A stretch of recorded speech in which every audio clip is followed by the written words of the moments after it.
हिंदी मुंबईची बोलीभाषा बनली आहे असं वक्तव्य मंत्री प्रताप सरनाईक यांनी केलं आहे। मीरा भाईंदरमध्ये प्रवेश केला की मी हिंदीच बोलतो, हिंदी भाषा म्हणजे आमची लाडकी बहीण असल्याचं देखील सरनाईक यांनी म्हटलंय।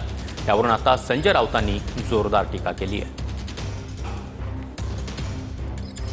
हिंदी तो बोली भाषा बन गई है हमारी मुंबई की। ठाणे और मीरा भाईंदर का मेरा मतदार संघ है। जनता से जब भी बात करता हूं तो प्योर मराठी में बात करता हूं और मीरा भाईंदर की ओर जाता हूं तो मीरा भाईंदर में एंट्री किया तो मेरे मुंह से ऑटोमेटिक हिंदी लैंग्वेज चालू हो जाती है। आजकल हम लोग ऐसे बोलते हैं कि मराठी मेरी मातृभूमि है, मेरी माँ है, मगर हिंदी हमारी लाडली बहन है।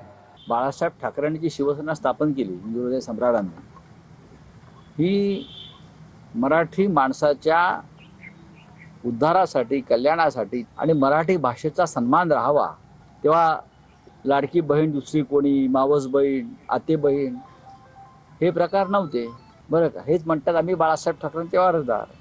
त्यांचे जे कोणी नेते आहेत त्यांना विचारावं, हा जो विचार आणि भूमिका आहे मराठी संदर्भातली, हीच तुमची मुख्य भूमिका आहे का? ते जे विचार मांडतात हा भारतीय जनता पक्षाचा विचार, हा अमित शहांचा विचार। आणि मी वारंवार सांगतो यांच्या पक्षाचे नेते अमित शहा आहेत। मीरा भाईंदरचा पट्टा जर पाहिला तर तिथं मॅक्झिमम हिंदी भाषा चालते।